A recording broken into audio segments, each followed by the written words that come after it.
PDA पिछड़ा दलित अल्पसंख्यक minority जिसमें आधी आबादी मुसलमान भाई। पंडित जी का शॉर्ट फॉर्म पीडी, क्या गलत है इसमें बताओ।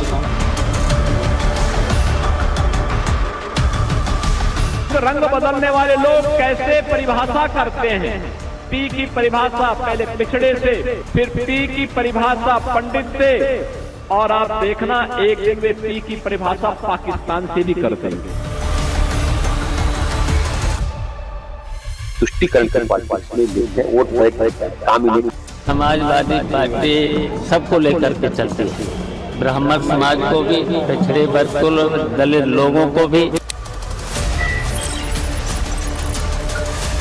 ये ब्राह्मण सम्मेलन जानते हैं, उनके भाटी एक नेता हैं राजकुमार भाटी ने भाषण देते हुए कहा कि ब्राह्मण की तुलना वेश्या से किया। 4 साल के ब्राह्मण के बेटे को गाजीपुर में बुरी तरह लहूलुहान कर दिया गया। उस 4 साल के बच्चे का क्या कसूर था।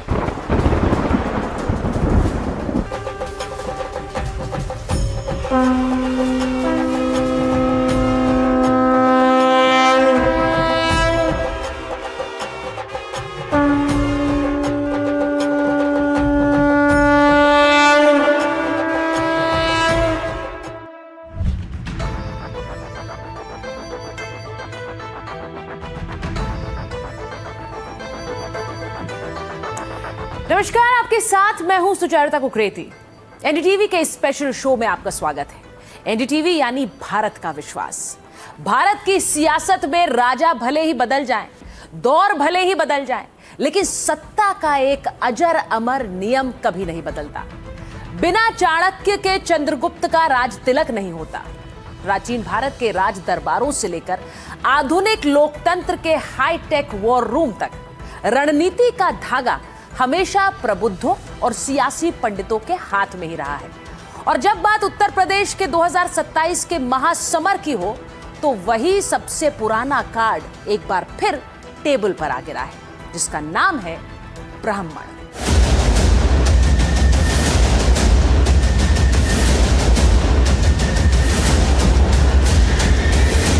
दान पात्र को नहीं बचा पाए, श्रद्धा से जो चढ़ावा चढ़ता है उसको नहीं बचा पाए। राम मंदिर से कितना चंदा चोरी हुआ है, कितनी धातुएं चोरी हुई हैं, कितने आभूषण चोरी हुए हैं, जो जमीन में घपले हुए हैं वो किसके अकाउंट में पैसा गया। सनातन और मंदिर के सारे पैसे को, लुटेरे को उजागर करना और उसके खिलाफ लड़ना गलत है। मंदिर की रक्षा करना गलत है, मंदिर के पैसे की रक्षा करना गलत है। ये वही लोग हैं जो आज राम जन्मभूमि आंदोलन के दौरान राम भक्तों के विरोध में अस्त्र शस्त्र के साथ खड़े होकर के उन पे लाठी और गोली का प्रहार करने में संकोच नहीं करते थे। आज वे राम राम जपते हुए काल नेमी के रूप में फिर बहकाने का प्रयास कर रहे हैं।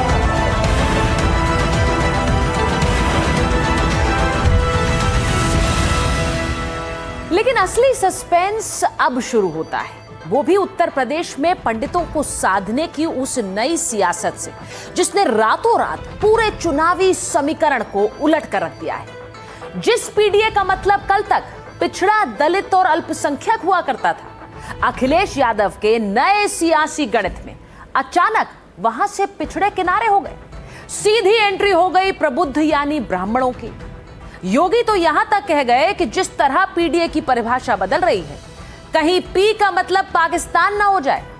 हालांकि समाजवादी पार्टी के मुखिया अखिलेश यादव अब खुलेआम दावा कर रहे हैं कि यूपी में पीडीए का दायरा और प्रभाव इतनी तेजी से बढ़ रहा है कि इसके सीधे दबाव में आकर भारतीय जनता पार्टी को अपने एनडीए सहयोगियों को खुश रखने के लिए सीटों के बंटवारे की नई योजनाएं बनानी पड़ रही हैं। तो सवाल सीधे है, क्या हालिया उपचुनावों के नतीजों ने अखिलेश यादव को अपनी बुनियादी रणनीति बदलने पर मजबूर किया है? क्या बिना पंडित समाजवादी पार्टी का यह पीडीए फॉर्मूला पूरी तरह से फ्लॉप होने की कगार पर पहुंच चुका था, या फिर ये राम मंदिर के बहाने सवर्ण वोट बैंक और नाराज वोटरों को साधने की कोई बेहद चतुर चाल है? और अगर ये सिर्फ एक चुनावी पैंतरा है, तो क्या बीजेपी के जिस अभेद्य किले की नींव राम मंदिर और सवर्ण वोटों के भरोसे आगे बढ़ी, उसमें विपक्ष सेंध लगा पाएगा?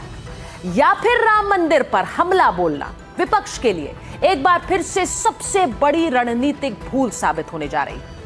इतिहास के पन्ने, आंकड़ों का अंक गणित और कड़वे तथ्य। अगले 40 मिनट में देखिए यूपी की सत्ता के सबसे बड़े सियासी चक्रव्यूह की इनसाइड स्टोरी।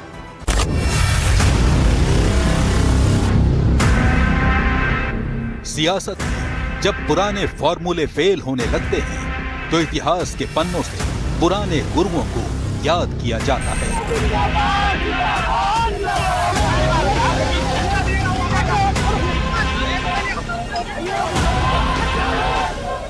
तारीख 5 अगस्त, दिन बुधवार का। लखनऊ की सड़कों पर जब 2027 के नए सियासी समीकरण तलाशे जा रहे थे, अखिलेश यादव समर्थकों के साथ छोटे लोहिया जनेश्वर मिश्र की जयंती मनाने पहुंचे थे। लेकिन संदेश सिर्फ एक श्रद्धांजलि भर नहीं था। यह संदेश था 2027 के उस नए मास्टर स्ट्रोक का, जिसकी गूंज से यूपी का सियासी पारा अचानक चढ़ गया।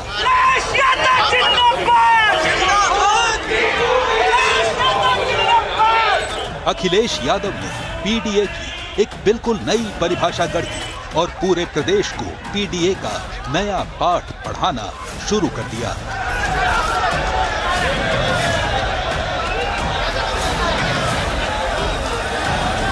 जब से पीडीए से वो लोग हारे हैं, तब से पीडीए की नई नई परिभाषा बना रहे हैं वो लोग। लेकिन वो लोग भूल गए हैं पीडीए में पीडी पंडित का ही शुड फॉर्म है।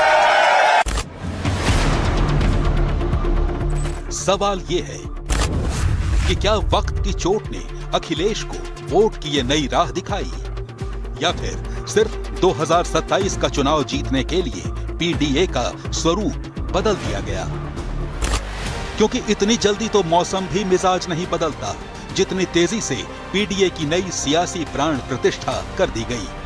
अगर आप राजनीति के चश्मे को उतारकर इसे बेहद आसान भाषा में समझें तो आपको पीडीए में पंडित वाली साधना और वोटर हरण के मंत्र का साफ साफ अनुभव हो जाएगा। जरा इस गणित को ध्यान से देखिए। पहले पीडीए का मतलब था पी यानी पिछड़ा, डी मतलब दलित, ए यानी अल्पसंख्यक। लेकिन 2027 की यूपी साधना में अखिलेश ने डी यानी दलित को समीकरण से बाहर किया और नया फॉर्मूला बना पीए। पी मतलब पंडित, ए मतलब आधी आबादी। तो क्या समाजवादी पार्टी अब दलितों की सियासत से पूरी तरह किनारा कर रही है? क्या चुनाव मुहाने पर आते ही समाजवादी पार्टी को अचानक पंडित जी की याद सताने लगी है? अखिलेश के इसी नए सियासी प्रयोग पर अब पूरे उत्तर प्रदेश में एक नई महाभारत छिड़ चुकी है।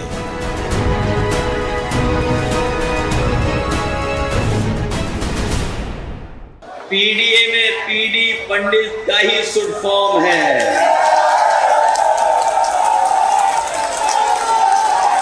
जो लोग पीडीए की परिभाषा समय समय पर दूसरी बनाते हैं,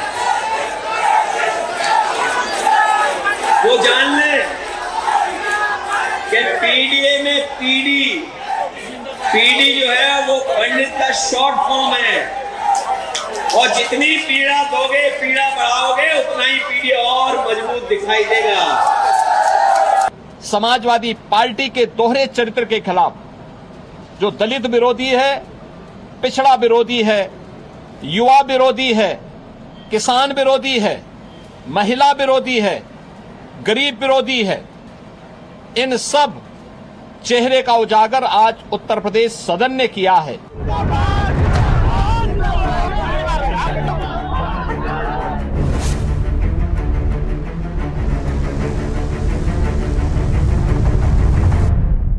अखिलेश यादव का ये प्रबुद्ध प्रेम यानी ब्राह्मण वोटर का मोह अचानक उभरा कोई भावुक निर्णय नहीं है, बल्कि इसके पीछे 3 सूबों मध्य प्रदेश, बिहार और गुजरात उपचुनावों के बाद तैयार की गई 2027 की एक नपी तुली सियासी स्क्रिप्ट है।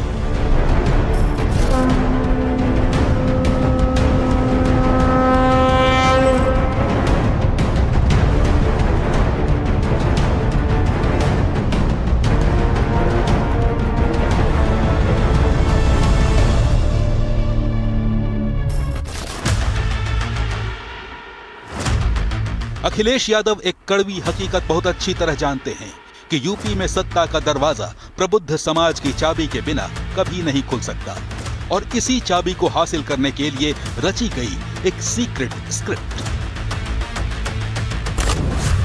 जून 2026, जगह लखनऊ का सपा प्रदेश कार्यालय।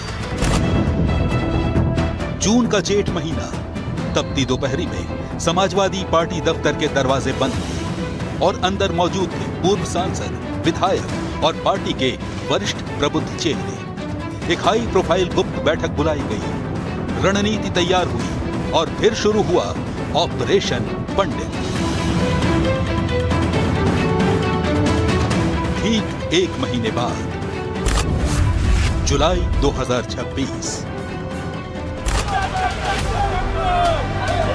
कानपुर के मंचों पर रातों रात बड़े बड़े पोस्टर तन गए जिन पर लिखा था, ब्राह्मण चला अखिलेश के संग।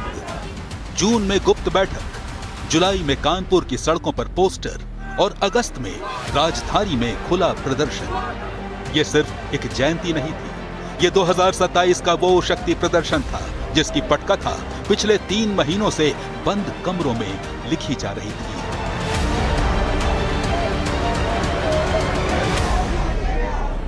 समाजवादी पार्टी का यह गणित यूं ही नहीं बदला है, इसके पीछे छिपा है हार का सबक और आंकड़ों का बड़ा खेल। 2022 के विधानसभा चुनावों में अखिलेश यादव ने करीब 40 ब्राह्मण चेहरों पर दांव लगाया, लेकिन मिला क्या? महज 6% वोट।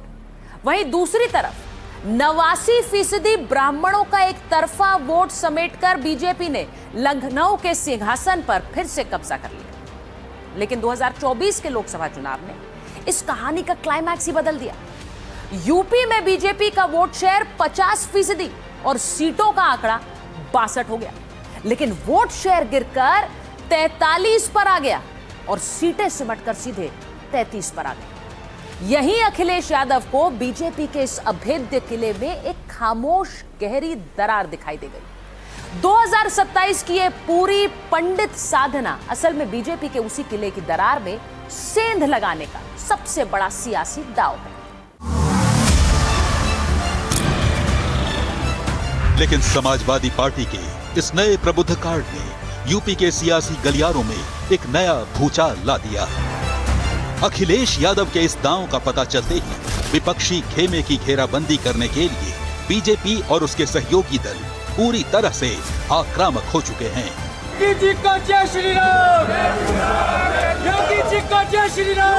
टीवी डिबेट्स की बहस से लेकर सियासी बयानों के मंच तक बीजेपी नेताओं ने अखिलेश के इस पंडित प्रेम को महज एक चुनावी पैंतरा और अवसरवादिता की राजनीति करार देते हुए ताबड़तोड़ पलटवार शुरू कर दिए।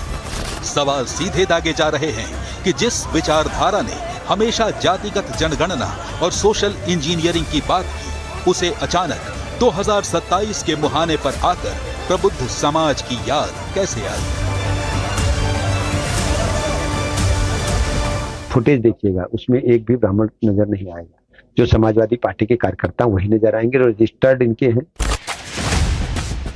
सवाल उठता है कि आखिर अखिलेश यादव से लेकर मायावती और बीजेपी तक सब प्रबुद्ध समाज को साधने के लिए इतने बेताब क्यों हैं? जवाब छिपा है उत्तर प्रदेश के इस अभेद्य अंक गणित में। जरा इन आंकड़ों की परतों को ध्यान से समझिए। 2017 विधानसभा चुनाव में बीजेपी को एक तरफा 83% ब्राह्मण वोट मिले, जबकि समाजवादी पार्टी महज 7% पर सिमट गई। नतीजा, विधानसभा में 58 ब्राह्मण विधायक पहुंचे, जिनमें से 46 अकेले बीजेपी के थे और समाजवादी पार्टी के सिर्फ 3। 2022 विधानसभा चुनाव में बीजेपी ने अपना ही रिकॉर्ड तोड़ा।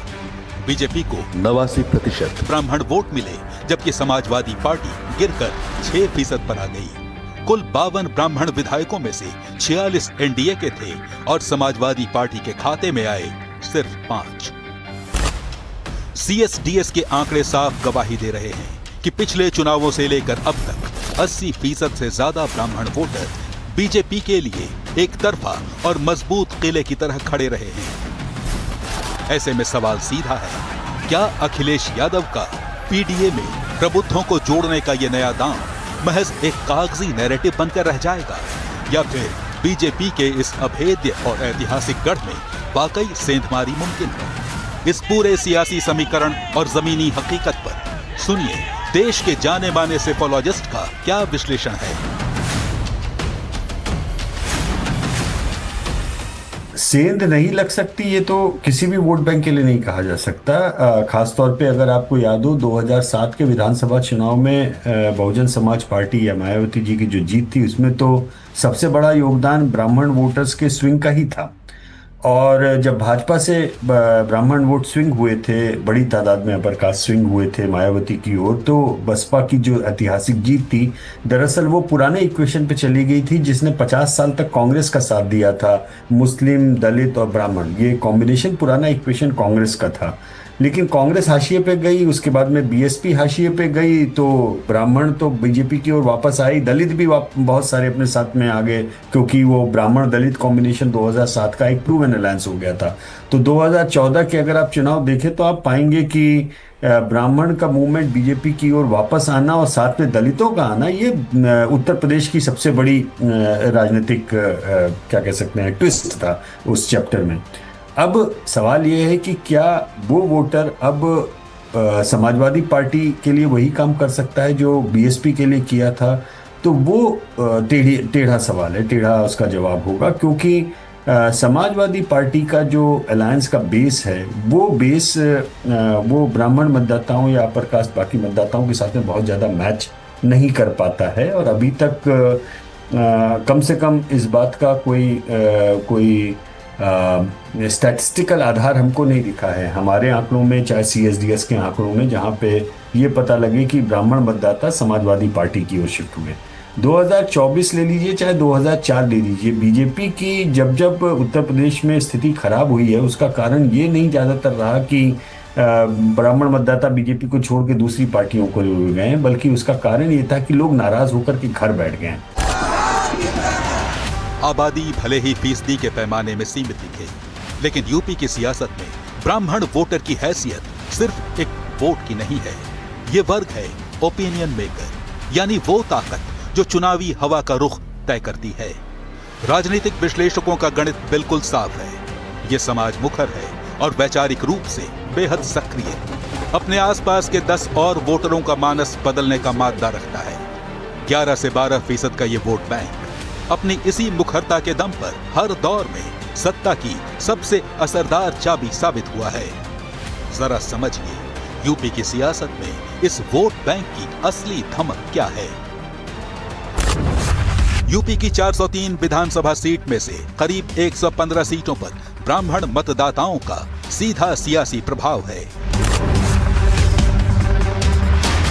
पूर्वांचल से मध्य यूपी तक बलरामपुर, बस्ती, संत कबीर नगर, महाराजगंज, गोरखपुर, देवरिया, जौनपुर, अमेठी, वाराणसी, चंदौली, कानपुर और प्रयागराज 15% से ज्यादा ब्राह्मण वोट का गढ़ है। 100 से ज्यादा सीटों पर संख्या भले कम हो, लेकिन माहौल और नैरेटिव तय करने की पूरी ताकत है। यानी आंकड़े सिर्फ वोट का हिसाब नहीं बताते, बल्कि उस हवा की कहानी भी कहते हैं जो यूपी के चुनावी माहौल को एक नई दिशा में मोड़ देती है। इसी ओपिनियन मेकिंग की ताकत पर सुनिए एक्सपर्ट की ये बेहद अहम राय।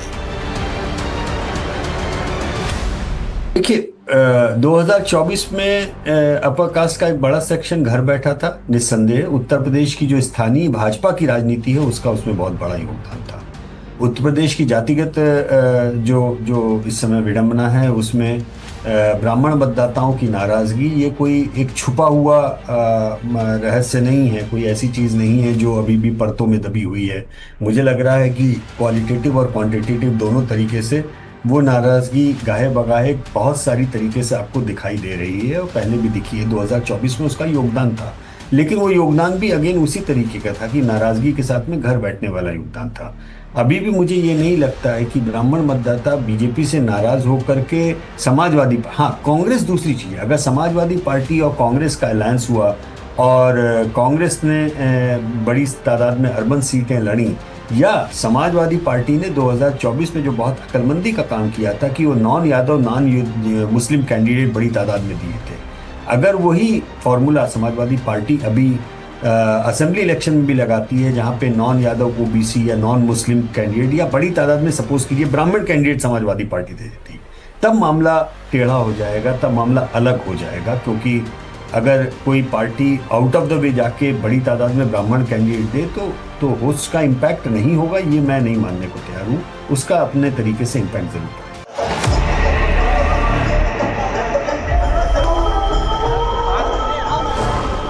उत्तर प्रदेश की राजनीति का अब एक दिलचस्प तस्वीर आपको बताने वाली हूं। जिसके पास ज्यादा ब्राह्मण विधायक उसी की ताजपोशी। अब ये जरा आंकड़ों से समझिए कि मैं क्या कह रही हूं।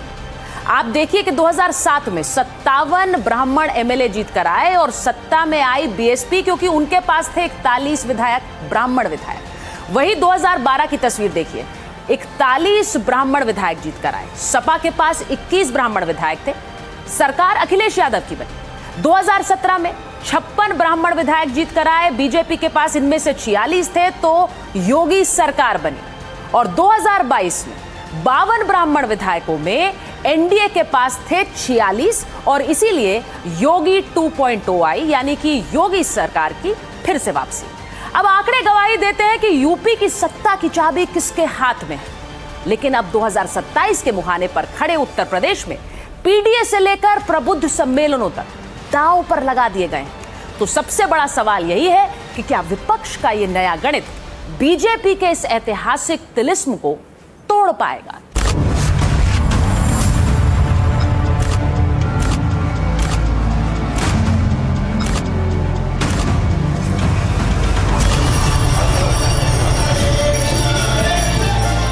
उत्तर प्रदेश में बीजेपी के कैडर वोट बैंक का किला ध्वस्त करने और प्रबुद्ध समाज यानी ब्राह्मण मतदाताओं को रिझाकर अपने पाले में लाने की ये सियासी कश्मकश यूं ही नहीं छिड़ी है।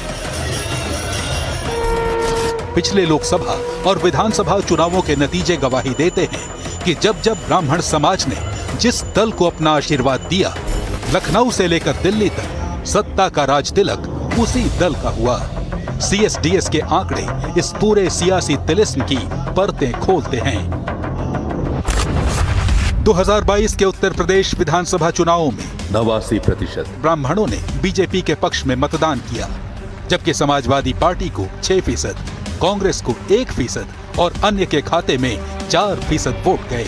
2024 के लोकसभा चुनाव में भी ये वोट बैंक मजबूती से बीजेपी के साथ खड़ा रहा। विपक्षी इंडिया गठबंधन को 16% पंडितों का आशीर्वाद मिला, जबकि 79% ब्राह्मण वोटों के दम पर बीजेपी ने एक बार फिर बढ़त हासिल की। बीएसपी को सिर्फ 1% और अन्य को 4% वोट मिले। नतीजे साफ हैं। प्रबुद्ध समाज ने सत्ता की राह प्रशस्त की और अब 2027 के महासंग्राम से पहले लड़ाई इसी मजबूत किले में सेंध लगाने की है।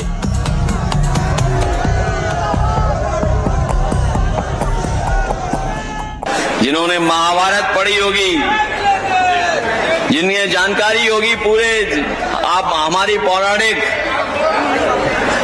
पौराणिक हमारी व्यवस्था की, उन्हें पता होगा कि दुनिया में ऐसी दोस्ती किसी के बीच नहीं है। अगर कोई दूसरा उदाहरण हो पूरे धरती पे तो हमें बता दो। कृष्ण और सुदामा का कोई दूसरा उदाहरण हो तो बता दो।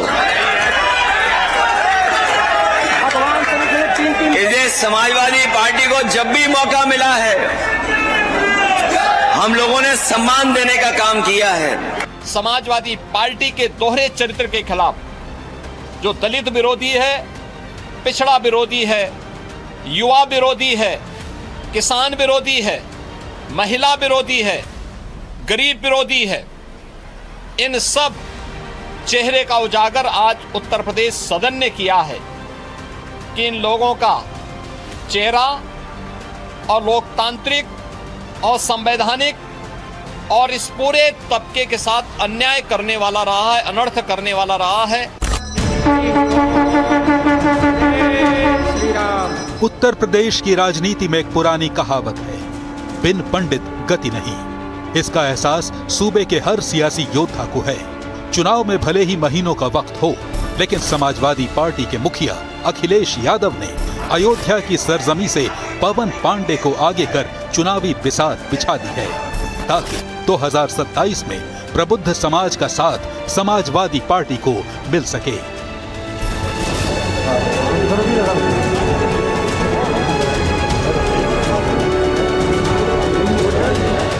भारतीय जनता पार्टी में एक डिप्टी सीएम है, होमगार्ड भी उनकी नहीं सुनता, सिपाही दरोगा उनकी नहीं सुनता। बताओ सही है कि नहीं सही है? ऐसे डिप्टी सीएम होने से क्या फायदा? मैं केवल अखिलेश जी के साथ राज्य मंत्री था, हमारी डीजीपी भी सुनता था और प्रमुख सचिव भी सुनता था। बात करते हैं, कभी अगड़े को अगड़ा बताते हैं, कभी अगड़े को अल्पसंख्यक बताते हैं और कभी ये कुछ नया फार्मूला लेके चले आते हैं। केवल तुष्टीकरण की पॉलिटिक्स में लिप्त है, वोट बैंक बन जाए, काम इन्हें करना नहीं। जब सरकार आती है तो बुराई को बढ़ावा देते हैं, अराजकता को बढ़ावा देते हैं। आज ब्राह्मण वोटों पर दांव आजमाने की होड़ मची है, लेकिन इतिहास के पन्ने पलटें तो आजादी के बाद 1989 तक के 40 साल में यूपी ने 6 ब्राह्मण मुख्यमंत्री देखे। पंडित गोविंद बल्लभ पंत से लेकर नारायण दत्त तिवारी तक करीब 23 साल तक सूबे की कमान इसी समाज के हाथ में रही, जिसे ब्राह्मण काल भी कहा जाता था। लेकिन 1979 में मंडल कमंडल की राजनीति के दौर के बाद से ये समाज मुख्यमंत्री पद के लिहाज से सीधे तौर पर मुख्य धारा की कमान से दूर रहा और कांग्रेस के कमजोर पड़ने के बाद बीजेपी के साथ एक मजबूत स्तंभ बनकर खड़ा हो गया।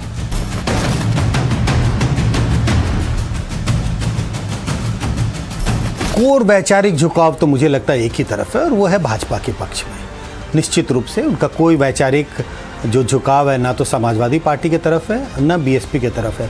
ये ज़रूर है कि अलग अलग चुनाव में जब किसी बात से उनकी नाराज़गी होती है तो वो अपना वोट जिस पार्टी के साथ वो खड़े दिखाई पड़ते हैं, जिसके साथ वो कोर वैचारिक भाव से जुड़े हुए दिखते हैं, उससे हटकर दूसरी पार्टी को वोट देने की कोशिश करते हैं।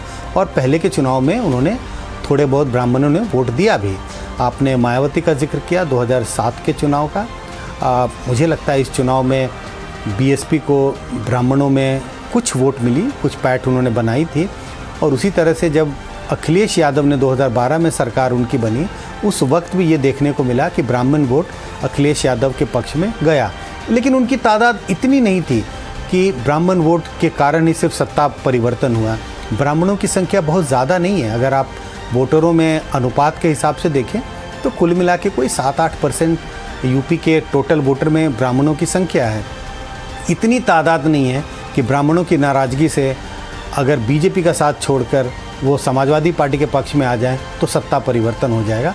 उसमें एक भूमिका उनकी होती है, लेकिन सिर्फ ब्राह्मणों की नाराज़गी से न तो 2007 में सत्ता परिवर्तन हुआ, न 2012 में सत्ता परिवर्तन हुआ।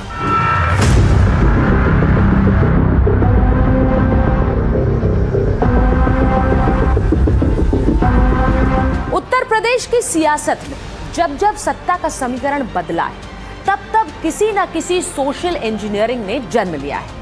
लेकिन 2027 के इस महासंग्राम में जब अखिलेश यादव पीडीए के नए गणित में पंडित खोज रहे हैं, तो सवाल उठना लाजमी है कि आखिर इस सियासी फॉर्मूले की असली जननी कौन थी।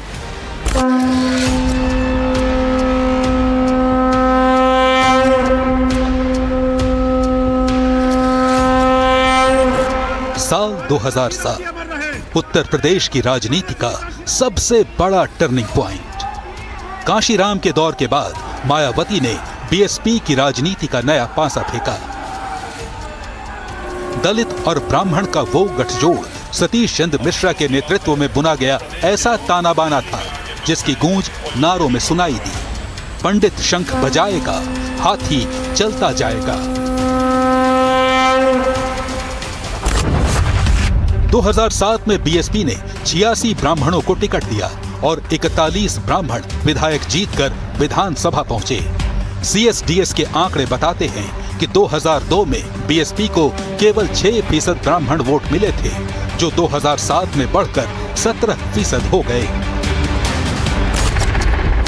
और इसी 11% के उछाल में मायावती को पूर्ण बहुमत के साथ सत्ता की चाबी सौंपी थी। अगर आप बीएसपी का पूरा पॉलिटिकल जर्नी देखें यूपी में, दूसरे राज्यों में भी देख सकते हैं, लेकिन हम उत्तर प्रदेश का जिक्र कर रहे हैं। आप देखें 2007, फिर 12 में चुनाव होते हैं, 17 में चुनाव होते हैं, 22 में हैं, और अब यूपी में 2027 में चुनाव होने वाले हैं। उनका अगर आप पैटर्न देखें, उनका वोट शेयर लगातार नीचे जा रहा है। पिछले विधानसभा चुनाव में लगभग उन्हें 13%, 13.5% वोट मिले। अब लगता है बीएसपी जो है वो ढलान पर है। और ढलान पर क्यों है, मैं क्यों कह रहा हूँ, वोट प्रतिशत देखें, वोट लगातार नीचे गिर रहा है। मुझे लगता है मायावती जितना भी प्रयास कर लें, आप ब्राह्मणों को टिकट दे दें, आप ब्राह्मणों को पार्टी के पद पे आसीन कर दें, लेकिन इन सब चीज़ों से मुझे नहीं लगता कि मायावती बीएसपी ब्राह्मण वोटरों को एक मुश्त अपनी ओर मोबिलाइज कर पाएगी। ये टोकनिज़म है।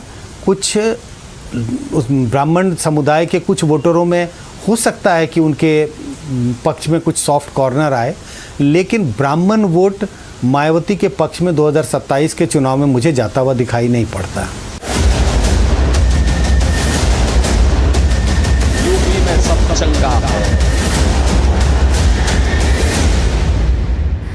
उत्तर प्रदेश की राजनीति के पन्नों को थोड़ा और पीछे पलटे तो साल 1993 का वो दौर दिखता है जब मंडल और मंदिर के दौर में दो धुर विरोधी समाजवादी पार्टी और बहुजन समाज पार्टी एक मंच पर आए। मिले मुलायम काशीराम के नारों से पूरा सूबा गूंज उठा था। लेकिन उस दौर में उत्तर प्रदेश का प्रबुद्ध समाज कहां खड़ा था? आइए तथ्यों के साथ इस इतिहास को भी परखते हैं।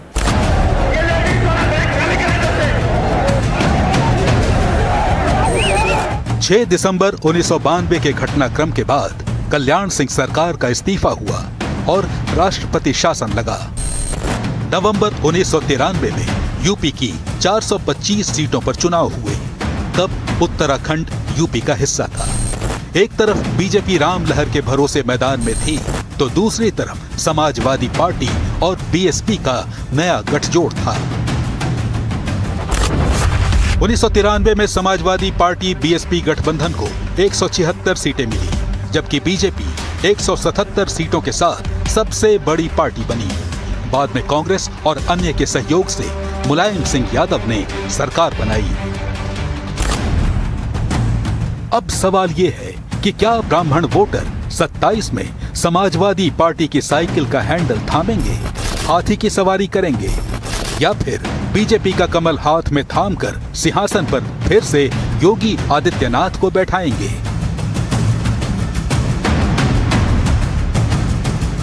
उत्तर प्रदेश में तो कम से कम ब्राह्मण मतदाताओं का कोर वैचारिक झुकाव पिछले 30 सालों से लगभग एक तरफ है, वो है भारतीय जनता पार्टी की। मेरा मानना है कि सन 89 के समय, अयोध्या आंदोलन के समय से वो जो चेंज हुआ वो अभी तक भी मोर और लेस बरकरार है। नाराज़गी के बावजूद, सब कुछ होने के बावजूद, जैसा कि शुरुआत में मैंने बोला था कि ब्राह्मणों के लिए अभी भी घर बैठना ज़्यादा बड़ा नाराज़गी का प्रदर्शन है, बजाय इसके कि किसी दूसरी पार्टी को वोट दें। 1993 में निर्दलियों और कांग्रेस के सहयोग से मुलायम सिंह यादव ने सरकार बना ली थी, लेकिन सवाल वही है। इस सियासी सुनामी के बीच उत्तर प्रदेश का ब्राह्मण वोटर किस पाले में खड़ा था?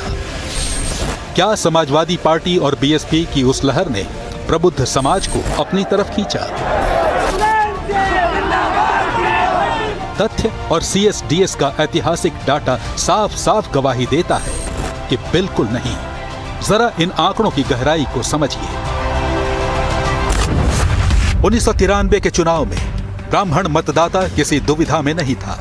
समाजवादी पार्टी बीएसपी गठबंधन के आक्रामक जातिगत नारों ने ब्राह्मण और सवर्ण वोट बैंक को और ज्यादा लामबंद कर दिया। नतीजा ये हुआ कि 75% से ज्यादा एक तरफा ब्राह्मण वोट बीजेपी के पाले में चला गया। जो ब्राह्मण वोटर 1989 तक कांग्रेस का सबसे मजबूत स्तंभ माना जाता था, वो 1993 आते आते पूरी तरह बीजेपी के राम मंदिर नैरेटिव और कल्याण सिंह के चेहरे के साथ जा खड़ा हुआ। समाजवादी पार्टी बीएसपी गठबंधन के खाते में ब्राह्मण वोट नाम मात्र महज 3 से 5% ही पहुंच पाया। जिस तरह से दूसरे दल ब्राह्मणों को निशाना बना रहे हैं, अब चाहे वोट बैंक के लिए वो ब्राह्मणों की वोट के लिए उनकी तारीफ कर रहे हैं, लेकिन असलियत यही है कि ब्राह्मण मतदाता ना बहुजन समाज पार्टी के पास जा रहा है, ना समाजवादी पार्टी के साथ जा रहा है। मायावती अगर ये कोशिश करती है ब्राह्मण मतदाताओं को लुभाने के लिए, अगर ब्राह्मण उम्मीदवार उतारती है, तो सबसे बड़े संकट ये है कि 2007 में मायावती का खुद का जनाधार था। इसी कारण ऐसे ब्राह्मण नेता जिनका भी थोड़ा बहुत असर था, वो बसपा से टिकट लेकर चुनाव मैदान में उतरे, जीत गए, मंत्री भी बने, लेकिन उसके बाद में मायावती का लगातार जो जनाधार खिसका है, उसके कारण अब ब्राह्मण नेताओं में बीएसपी के प्रति कोई दिलचस्पी नहीं रही। उत्तर प्रदेश की राजनीति का एक ही सबसे बड़ा उसूल है, जिसकी पिच मैच भी उसी का। एक तरफ प्रबुद्ध समाज यानी ब्राह्मण वोट बैंक को साधने की होड़ मची है, तो दूसरी तरफ यूपी की राजनीति का सबसे बड़ा और अटल केंद्र श्री राम, क्योंकि राम मंदिर में चंदा चोरी के मुद्दे को विपक्ष भुनाने की जुगत में। इसीलिए चंदा चोरी पर छिड़ा यह सियासी संग्राम फिर एक सवाल खड़ा कर रहा है, क्या आस्था की पिच पर यह हमला विपक्ष का मास्टर स्ट्रोक है या फिर उसकी सबसे बड़ी रणनीतिक भूल है? राजनीति का एक बुनियादी नियम है, आप विरोधी को उसी के घर में जाकर मात नहीं दे सकते। इतिहास गवाह है, साल 1990 जब जब राम मंदिर और आस्था का मुद्दा सीधे राजनीतिक अखाड़े में आया, तब तब समाजवादी पार्टी और पूरा विपक्ष रक्षात्मक मुद्रा में आ गया। 1990 का वो दौर आज भी बीजेपी को वैचारिक रूप से मजबूत बनाता है और विपक्ष पर इतिहास का बोझ लाद देता है। लेकिन आंकड़ों का सबसे दिलचस्प और अप्रत्याशित मोड़ आया साल 2024 के लोकसभा चुनाव में। 2024 में विपक्ष ने एक नई रणनीति आजमाई। उसने सीधे आस्था या भगवान राम पर सवाल उठाने के बजाय अयोध्या में जमीन अधिग्रहण, स्थानीय लोगों के विस्थापन, मुआवजे और प्रशासनिक गड़बड़ियों के आरोपों को मुद्दा बनाया। नतीजा क्या हुआ? बीजेपी का कुल वोट शेयर 2019 के 50% से घटकर सीधे 43% पर आ गिरा और 62 सीटें जीतने वाली बीजेपी यूपी में महज 33 सीटों पर सिमट गई। यहां तक कि अयोध्या की फैजाबाद सीट भी बीजेपी के हाथ से निकल गई।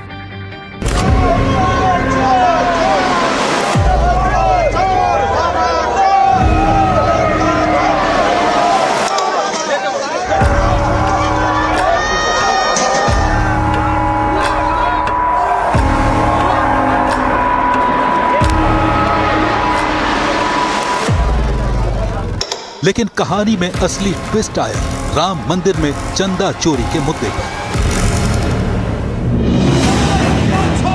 यूपी विधानसभा से लेकर देश की संसद तक चंदा चोरी पर सियासत जितनी सुर्ख हुई, उतनी ही नाटकीय भी।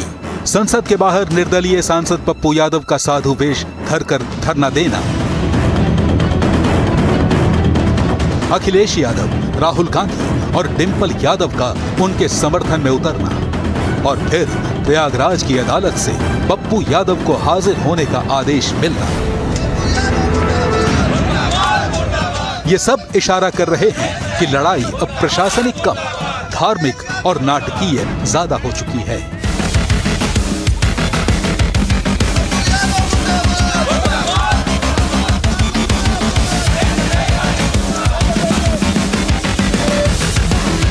संसद भवन और संसद परिसर की पवित्रता बनी रहनी चाहिए, मर्यादा बनी रहनी चाहिए। लोकतंत्र की धज्जियां उड़ाई जा रही है, संविधान को तार-तार किया जा रहा है। राजनीतिक गुणाभाग से अलहदा पॉलिटिकल पंडितों का गणित बिल्कुल साफ है। जब जब मामला वित्तीय या प्रशासनिक गड़बड़ी से हटकर साधु वेश, मंदिर और आस्था के प्रतीकों पर केंद्रित होता है, तो विपक्ष अनजाने में बीजेपी को उसके सबसे पसंदीदा एरेना यानी होम ग्राउंड में खेलने का न्योता दे देता है।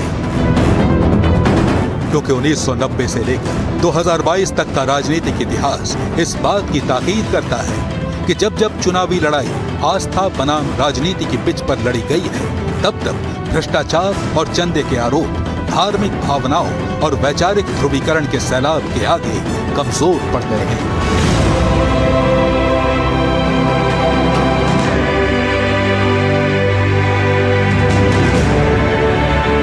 बीजेपी की हिंदुत्व की पिच पर जब विपक्ष उतरता है, चाहे साधु का वेश धरना हो या सनातन और चंदे पर सवार, क्या जनता इसे विपक्ष का चुनावी ढोंग मानती है या नैरेटिव सेट हो पाता है? आंकड़ों में सॉफ्ट हिंदुत्व का स्ट्राइक रेट क्या है?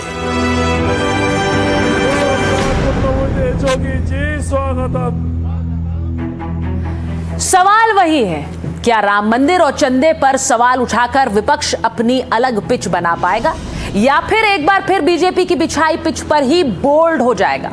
अब चुनावी जंग 2027 के उत्तर प्रदेश की है, तो इतिहास गवाह है कि 1950 से 1989 तक जिस प्रदेश में 6 ब्राह्मण मुख्यमंत्री रहे हों, जहां 115 सीटों का भाग्य प्रबुद्ध समाज के हाथ में हो, वहां 27 की जंग बिना पंडित जी को साधे नहीं जीती जा सकती।